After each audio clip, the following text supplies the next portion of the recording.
So here we've got Ben pushing off the wall and getting straight into a demonstration of a number 1 scull.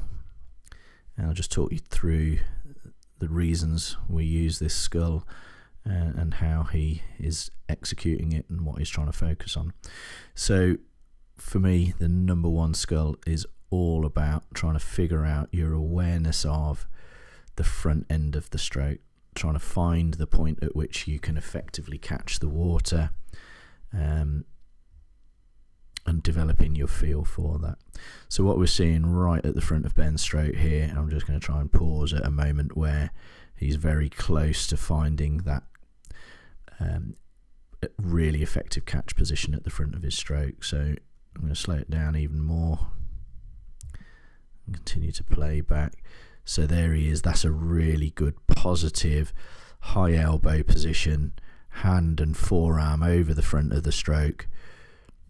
Really nice shape here. I'm just going to annotate this ever so slightly for you so that you can see what I mean. So elbows up nice and high, higher than the wrist, and the wrist is higher than the fingertips. And what Ben's really trying to figure out and learn from doing this particular drill is how to get over the front of his stroke, so that as soon as possible he is pressing water backwards or pulling himself forwards over the water. Just get rid of those annotations and let's let the video roll a little bit. At the same time as he is focusing on that, he is trying to keep his kick to a very minimal effect, more just for balance, because what you're trying to figure out with this scull is whether it's effective or not. The slight turning inwards and outwards of the hand is a bit of a natural tendency for most people to just get a little bit more purchase on the water. The critical points in the stroke are when the elbow is up, the forearm is ever so slightly concave with the hand at the wrist, and the palm is facing straight backwards. That's the moment in the stroke that you're trying to find. So round about there.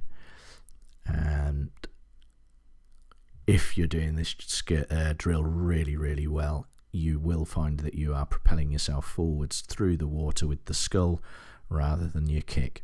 It is possible to do the drill without any kick at all, and of course you could use a pull buoy between your legs just to help stabilize the back end of the stroke so you can really focus on what you're doing.